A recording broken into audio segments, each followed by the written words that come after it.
បាទសួស្តីបងប្អូនអរគ្នាស្វាគមន៍មកកាន់វីដេអូថ្មីសម្រាប់បងប្អូនដែលចង់ set up payout ថ្មីក៏ដូចជាចង់ប្រើ bank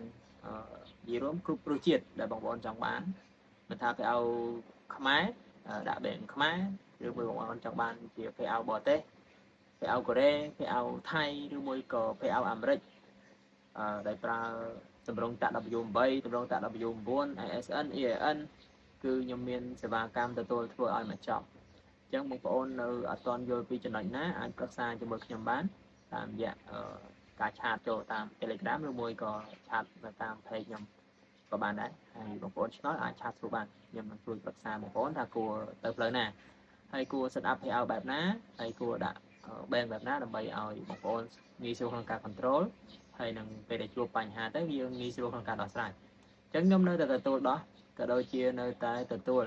ធ្វើសេវាកម្មបង្កើត payout ថ្មីឲ្យហើយនឹង set up page CM ដែលបងប្អូនមិនទាន់ចេះ set up ត្រឹមត្រូវបងប្អូនអាចធ្វើការឆាតមកសួរខ្ញុំឬមួយអាចជជែកជាមួយខ្ញុំអញ្ចឹងបងប្អូនដែលចង់បាន page រកលុយខ្ញុំក៏នៅតែបន្តមានលក់ដែរហើយតម្លៃយើងអាចនិយាយគ្នាបានតាម follow តាម top ហើយតាមគុណភាព page មិនថាបងប្អូនចង់បាន page ខ្មែរដែលមានមុខងាររកលុយឬមួយក៏ page បរទេសអញ្ចឹងបងប្អូនអាចឆាតមកបានយើងអាចចរចាគ្នាបានបាទវីដេអូហ្នឹងមានប៉ុណ្ណឹងអរគុណច្រើនយើងនឹងជួបគ្នានៅវីដេអូក្រោយបន្ត